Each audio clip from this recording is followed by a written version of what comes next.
What's going on, world?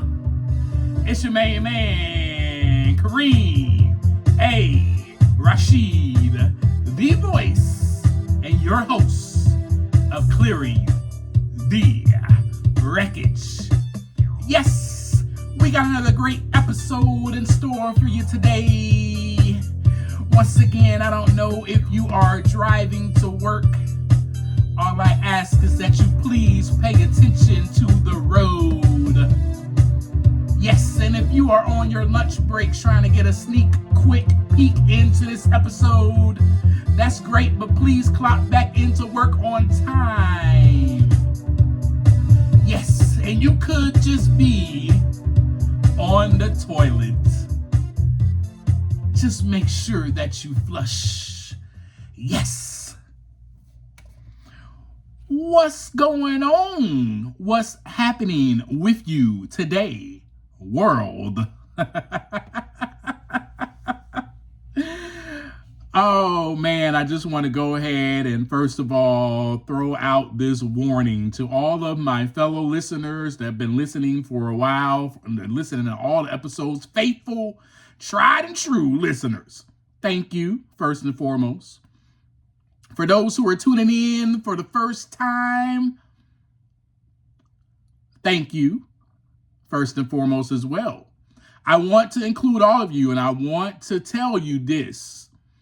Clearing the Wreckage podcast is going to get into the wreckage, into the core issue, to the root problem, and we're going to talk about some things that may trigger you. Okay, so I just want to warn you on that. I want to tell you my motivation, my intentions of doing this is to invite you in on this journey of to where I am healing. And I would like to share my healing process with you and how I am clearing the wreckage, hoping that it brings strength and hope to you to also work on healing yourself. That is the motivation. That is my intentions behind it. It is not to trigger you at all. Okay, we got that out the way. All right, so episode 15, fitting. Well, what are we going to talk about today, Kareem?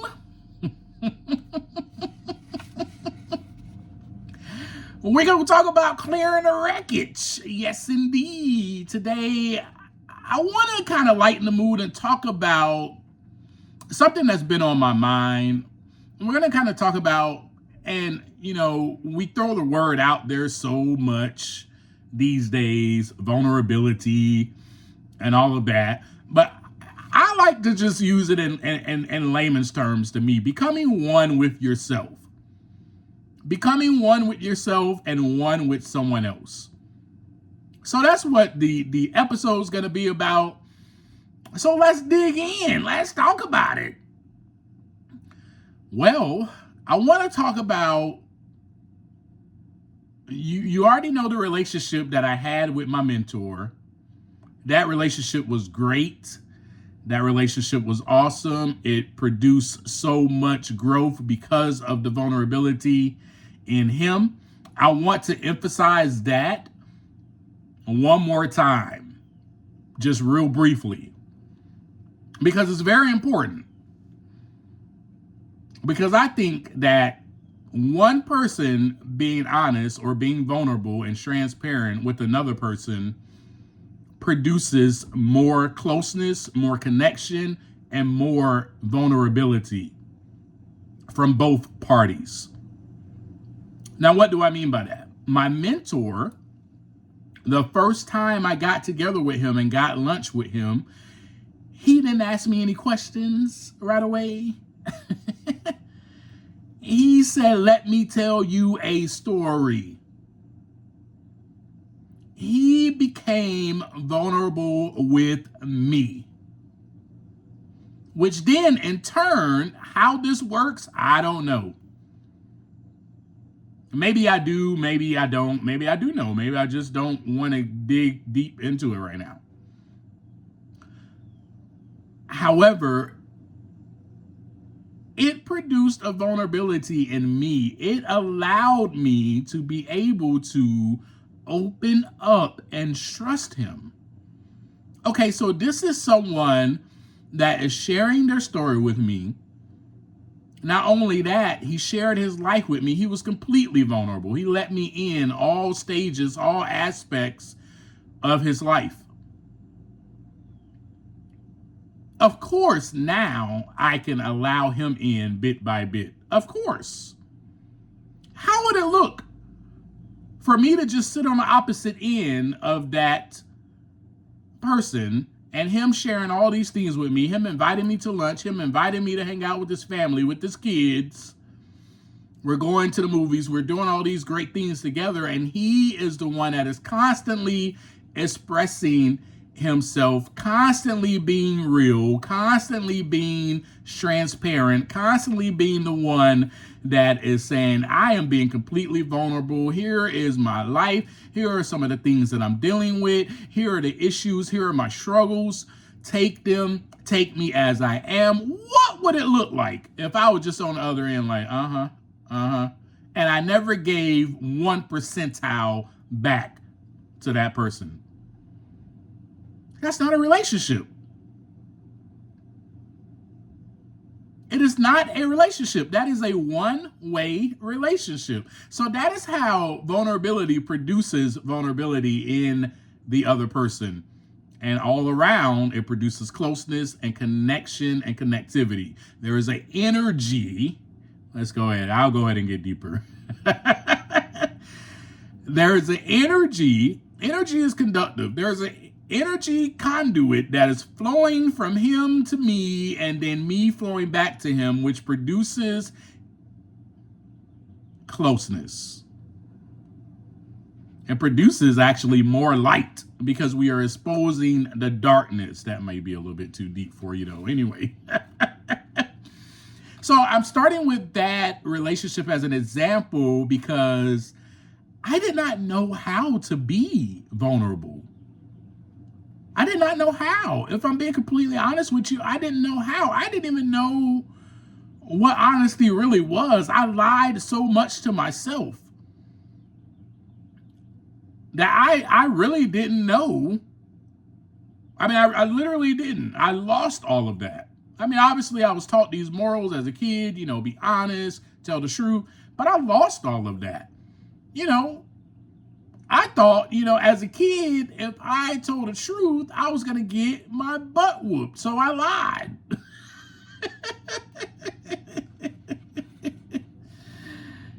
Yeah, I mean, and that's what most of us do as kids. We want to dampen the pain. Well, if I tell them what I'm really going to be in deep. So let me just lie. And so I use that as an example so you can see that stuck with me for years upon years. Run, hide, escape. And obviously that's what I was doing with my life. So there was no time that I was actually sitting by myself and facing myself, not really being one with myself, not really looking at myself.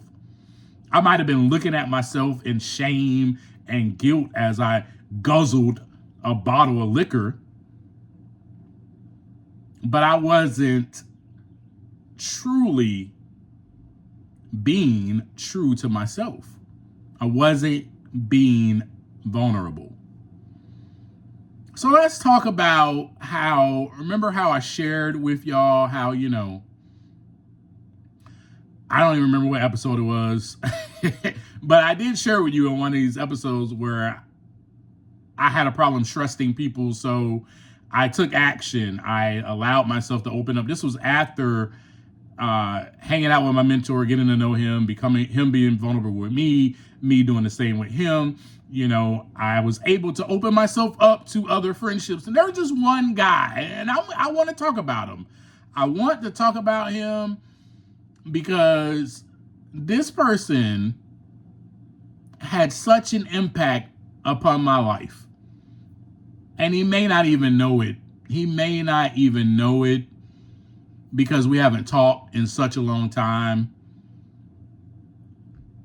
But this gentleman was my peer. He was my peer. We're the same age. So this was a different relationship than it was with the one that I had with my mentor. My mentor was a lot older than me, and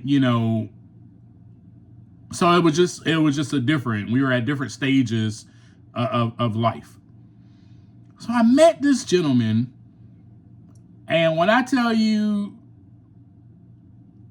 me and him, man, we used to get together every week and go to our favorite Chinese restaurant. If you're listening, you know exactly that I'm talking about you. I don't want to say your name just because I don't really want anybody else to get mad or feel left out. Also, I don't want you to be upset that I'm, sharing this about you. I didn't get your permission before doing this. But anyway, me and this young man, we went to this Chinese restaurant, our favorite spot, every week. And we got together. And you know what helped me? And remember, I told you how I just started opening up. I just said, I'm going to invite people into my life. I got to take action. I have a problem trusting people. I got to clear this wreckage. Right? And so that's what I did. That's the action that I took. And so with this young man, I took that action. I befriended him. We befriended each other. We got together every single week, and we became so vulnerable with one another that it produced vulnerability in both of us, but it drew us so much closer to one another, which helped me then in turn learn to trust him with my life.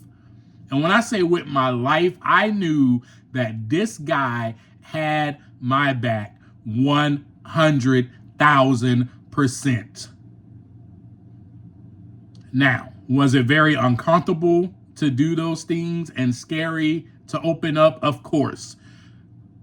But growth is produced in uncomfortability and in letting myself become open and open up to other people. Why was it so uncomfortable? I shared these things with you.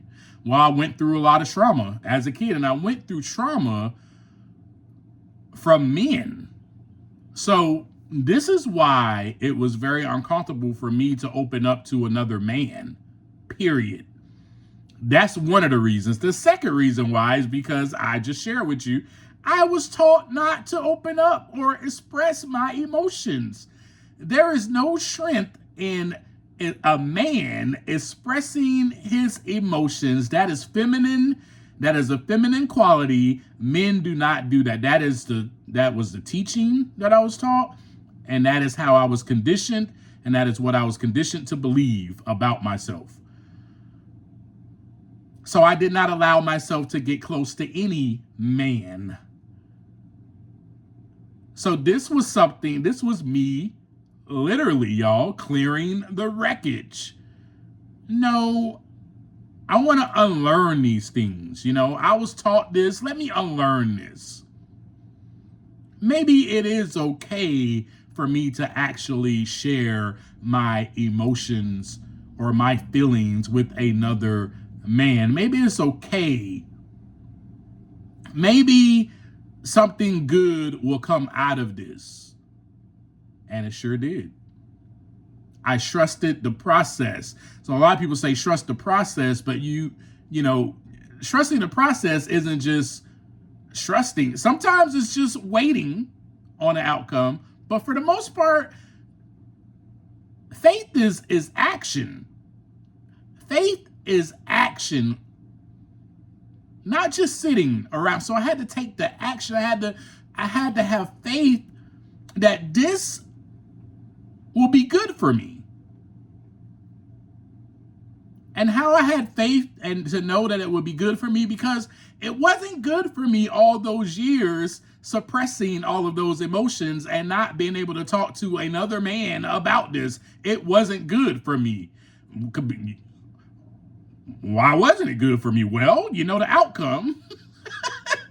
The outcome was I ran to sex, drugs, and alcohol. Sex, drugs, and rock and roll. That was the outcome. And where I just kept running and kept running and kept running. And so obviously it wasn't good for me. So I learned that this is good. This is so good. So that's the other thing, I was abused as a kid, and so that trauma stuck with me. It really did. It stuck with me, and it was really difficult to be able to trust and open myself up to another male.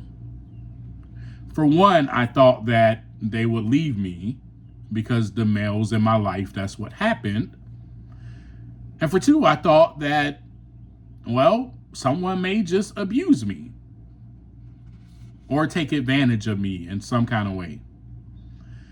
Anyway, so this guy, though, let me tell you, when I got to know him more, it wasn't just us, hey, let's get together, man, and talk about our problems and our feelings. No, man.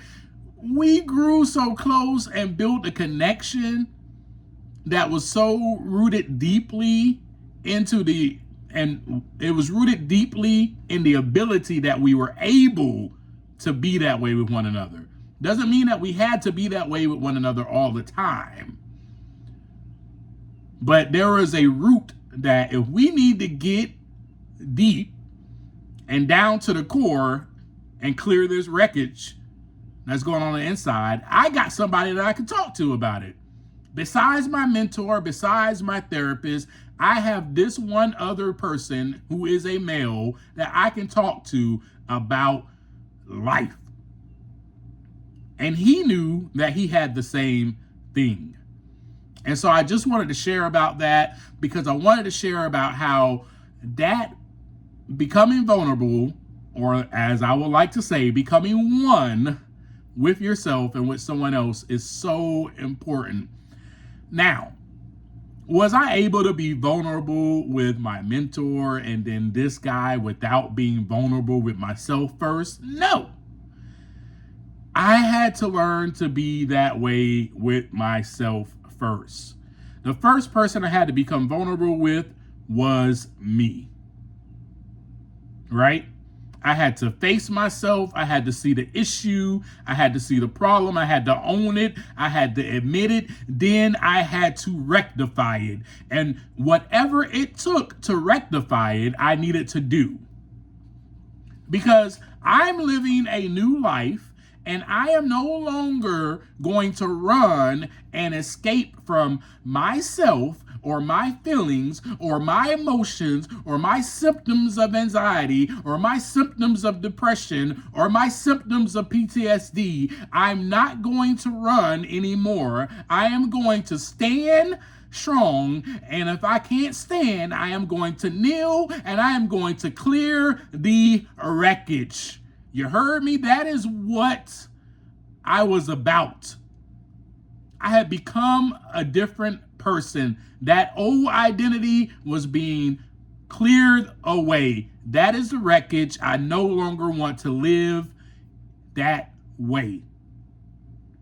So an example would be how I had to get vulnerable with myself first. Well, an example would be, as I shared with you on one of the episodes, one of the first few episodes, would be that moment in the woods when I finally saw it. I saw it, y'all. I acknowledged it, then I admitted it. I saw that I was the cause of all the wreckage, especially the cause with my relationship with my mother. I was the cause of that.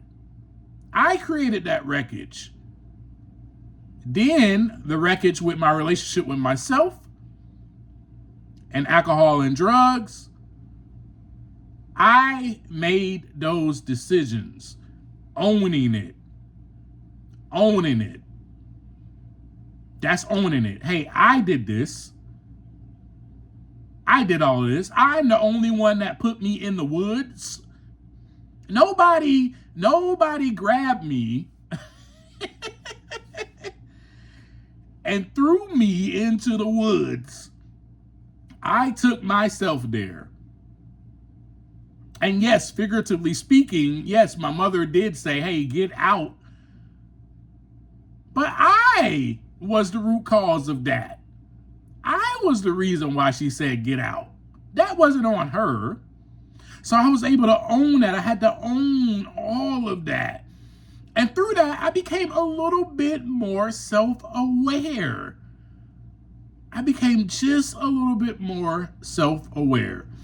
And how about when I left that hotel? You remember that story, how I left my ex at the time? I saw the problem, which was me. It wasn't her. See, this is taking time to look inside so that the wreckage can begin to clear. Are y'all with me? Are y'all with me? Do you hear me though? Okay. I saw the problem, which was me. It was not her. She was not the problem. I am the problem because I'm addicted to drugs and alcohol. If I stay here, I will succumb to my addiction. And let's just throw out there that I was addicted to it all. Sex, drugs, rock and roll, the whole shebang, the whole lifestyle, all of that. So I saw that. I saw that in me. I saw it in me. And I saw it in me, y'all. And the only way I was able to see that inside of me was by having a moment to myself, taking the time. If I would have kept running and escaping, I would have never seen none of this. I would have blamed her. I would have blamed my parents. Everybody else would have been to blame for years upon years they were. Everybody was to blame. I was the victim. And we're going to have another great episode about that coming up here soon. Absolutely. But anyway, so I saw it. I saw it in me. I acknowledged it. I owned it by admitting it. Holding myself responsible for my actions, not her, not anyone else. I knew that even if I stayed in that hotel, she would not force me to use any drugs or to drink. Only I can make that decision. But knowing me, now here is the awareness factor in all of that.